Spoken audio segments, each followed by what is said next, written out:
Japan की cabinet ने Japan के इतिहास के सबसे बड़े बजट को मंजूरी दी है। करीब 785 अरब डॉलर का ये बजट अप्रैल से लागू होगा। बजट में डिफेंस स्पेंडिंग बढ़ाने पर जोर दिया गया है।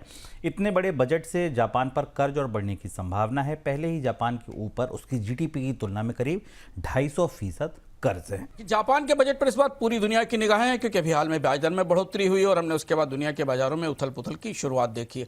122.3 ट्रिलियन येन का बजट है, अब तक का सबसे बड़ा बजट होने वाला है और रिकॉर्ड दूसरे साल काफ़ी बड़ा बजट जापान लेके आ रहा है।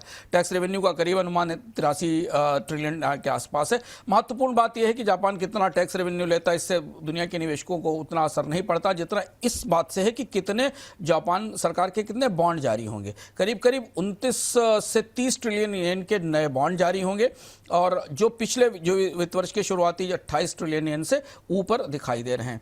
सामाजिक सुरक्षा पर खर्च बढ़ाना है सरकार को। जो नई प्रधानमंत्री आई हैं उन्होंने सोशल सिक्योरिटी पर ज़्यादा खर्च देने की, मेडिकल पेंशन के खर्च बढ़ाने, रक्षा और सुरक्षा पर बड़ा खर्च होगा।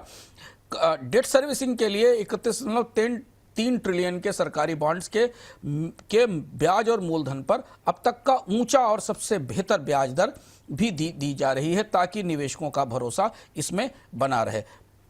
ये पूरा का पूरा बजट बॉन्ड बाजार को कई तरीके से अलग अलग तरीके से समझने की और जापान की परिस्थितियों पर रिएक्ट करने की संभावना देता दिखाई दे रहा है।